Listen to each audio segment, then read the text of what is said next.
Good morning, everyone, and welcome to Nadex Morning Analysis, where we look at potential hotspots in the markets today.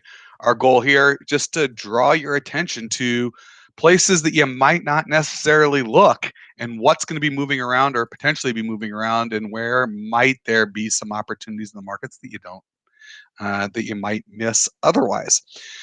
My name is Todd Rich. I'm with Nadex. With me from Keep Trading Simple is Brian Caprice. Before Brian and I get into looking at the potential hotspots in the markets for today, I need to share that trading involves risk and may not be appropriate for everyone, that any trading decisions you make are solely your responsibility and at your own risk, and that this is an educational session. Please do not construe anything I say, or Brian says for that matter, as a buy or sell recommendation. We are doing this for your education purposes. So the two markets that we're going to look at today, one, we're going to look at oil again. And there's a reason why we keep going back to oil. It is a supply-demand driven market, and everyone's eyeballs are on it now. Mostly, we did see an uptick in supply yesterday, and Brian will go through that a bit. But the reason we're seeing an uptick in supply is because demand is down. Now, why is demand down? Demand is down because we're getting these upticks in COVID. And it's not just in the United States, but it's globally. You look at other parts of the globe like India, I mean, it's just exploding over there again. And, you have to realize the United States exports oil. We are the biggest supplier to ourselves of oil, but we also are an oil exporter. So that drop in demand, even though everyone's looking for an economic recovery and we think everything's going to be great, we had the holiday last week. People were expecting to be out moving about a bit more, and they weren't. They're just not, and some of it is very much tied to the pandemic still.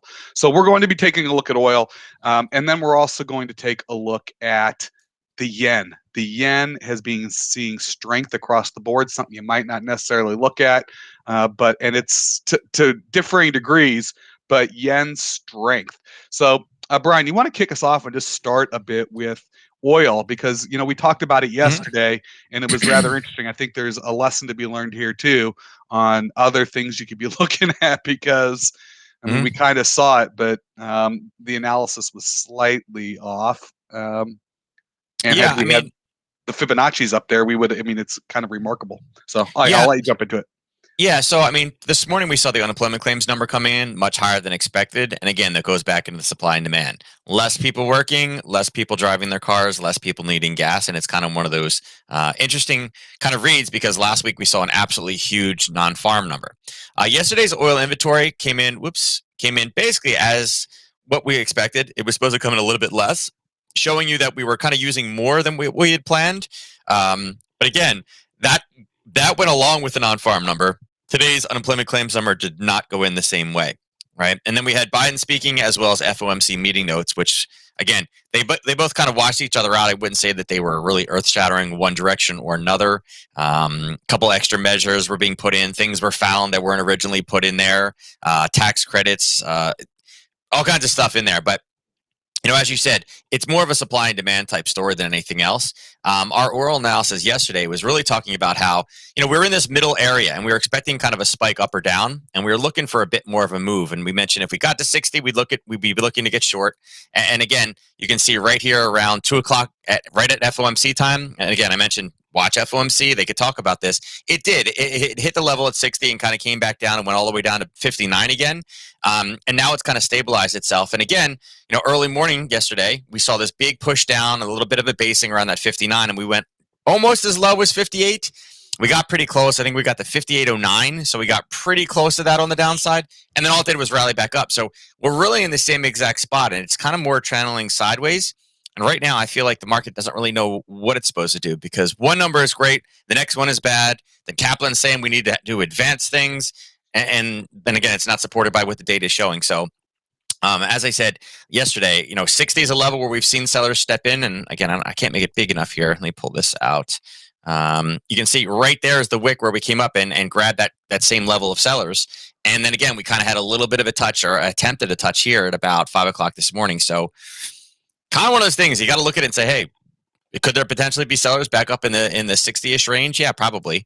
Is there down at 59 or 58? Yeah, same thing. I mean, they halted it before. So right now I'd be looking for really a way to get short and figure out how to take advantage of this big drop in price here from 59.20 all the way down to 58.15.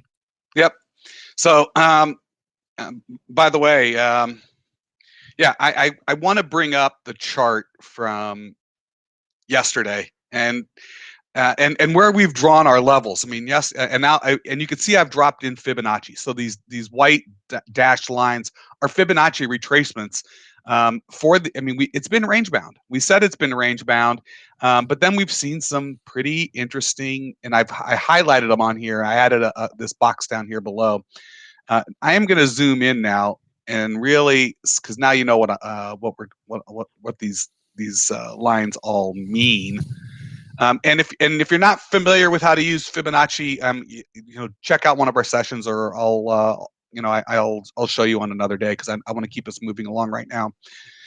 But we had this 59 level where we think, all right, it had been channeling and it had found its support at 59, and it had been bouncing between a level up above. Yesterday, the numbers, it broke through. It did break through 59 and just came down, into the 58 range. But it went to and which level is I got to drag over all the way over. It's the 23.6% Fibonacci retracement. So it acts. Oh no, I can't believe I just touched. Yeah, once you move it, that's it. You're done. Oh no, did I really just do that? You know what? I think I actually got it back. Can you believe it? I'm grabbing my chart, and I accidentally. Oh, I got it back on. Sometimes you just get lucky. Sometimes it's better to be lucky than good, where I put it back in the right place. It's only because I knew roughly where it had to go. And the reason is these two gray bars below the 59, it is a level on Fibonacci. When it broke through it, it actually went down to the next Fibonacci level below. It did eventually rally back. I mean, we said it was going to try to hold this 59 level. It did rally back. I mean, it hit a support level below, which is always kind of nice. Being able to look at different indicators. And if you're not familiar, up here on the Nadex chart, we've got drawing tools to help you, where you can draw your own shapes, your own support and resistance. Fibonacci is a drawing tool, but then we've also got plenty of other technical indicators that people can use. I mean, we'll often drop up average true range just to get a view of what we might expect to be moving throughout the day. But you can learn about these other technical indicators and try to leverage that to add to your analysis. I did drop in on the chat. I'm teasing it up. We're talking about oil a lot because it's tied to the recovery, because it's tied to the pandemic. We just put up the registration page. It's not for a month. It's May 4th. But if you're interested in learning how to day trade gold and oil markets, specifically gold and oil markets, we are doing a boot camp on that day. You can start to register now. You'll be hearing a lot more about that in a couple of weeks as we get closer to the event. But I just wanted to kind of tease it out there. All right. So enough on oil for today. You might want to watch those Fibonacci levels just because they seem to be oil can very much be technical driven. So something to be keeping an eye on. Brian, the yen's moving around, another hot spot in the market. You want to just give us a quick rundown on the yen? Yeah, so the yen has just been going crazy. Let me go across to the euro yen. Actually, we'll start back here. So it's one of those things. One of the reasons I like Forex Factor is because I can get a broad view of what's happening in the markets. Right now, again, yesterday the euro was on a tear. You can see that the euro is up about 7 right now. you can see that the dollar yen is down 82, and it's kind of like, huh, so what's going on there? Is it a dollar situation? Looking at the euro pound, you can see the euro pound is flat at zero. They're both more or less kind of competing and a little bit stronger than the dollar. And then all of a sudden, you see the pound yen down 105. Huge drop in that one. So again, we can see across the board, dollar yen 82, dollar yen minus 105. Go across and look at the euro yen. You can see that this is the euro yen, and I'll move this box right now. This is what we've had since the European Open this morning. It's quite a big push to the downside, dropping about 76 pips. It's over a daily ATR. It is falling right into levels now, and it's starting to have a little bit of a hiccup. And the question is, when is the U.S. trader going to step in, and when is the yen going to see a little bit more weakness? We did have news, and it wasn't necessarily the best, but everybody really kind of expected that. And again, the Japanese yen is not one of those things that we talk about rising interest rates, but 129.64 is a level that we've talked about before. We've seen a little bit of a bounce off of it, and that's kind of where we're at now. If we were going to refine this level a little bit farther on the 30-minute, I would say that it's probably in here, right where we're hitting. But again, if you look at the time right now, it is 8:56. It's not quite the time where the U.S. trader is stepping in, but you got to be thinking: is this a reversal for the U.S. Open, or is it potentially going to kind of continue that overnight trend and fall lower, and then have a 10:30 reversal? As far as news goes, there's not really. I mean, as far as today, we have Powell speaking at noon again, but again, I don't know that that's going to really be anything earth-shattering. Maybe he'll talk and comment about the unemployment claims, but for the most part, I'd be looking for some type of reversal. So it's one of those things. It's, if you can take something with rather small risk in here, you can get in around the 129.58 level. Again, we're starting to pull back already, or if not, the 129, the 129.27 level as well is another one of those levels down below. Excellent. Right, Brian, there's one other thing I thought maybe we could bring up. I mean, we've got oil around the pandemic and recovery. The yen is moving. Do you mind bringing up NASDAQ real quickly? Because interestingly enough, and I just thought this was interesting, the markets are all flat. The Dow's actually down a little bit, with the exception of NASDAQ. NASDAQ, when those unemployment numbers came out, the NASDAQ popped. We're up almost 1% in the NASDAQ. People might be staying at home longer. I'm not sure why the NASDAQ would jump. You got any ideas on that before we call it a day here? No, I mean, NASDAQ is one of those things when we've had negative information about COVID or anything that is leading people to stay home, they rely upon technology more. So again, that's kind of one of those kind of bounce back and go towards more the technology side of things. So if you see less people being hired, that means more people are at home, which tends to mean better earnings for those tech companies. Got it.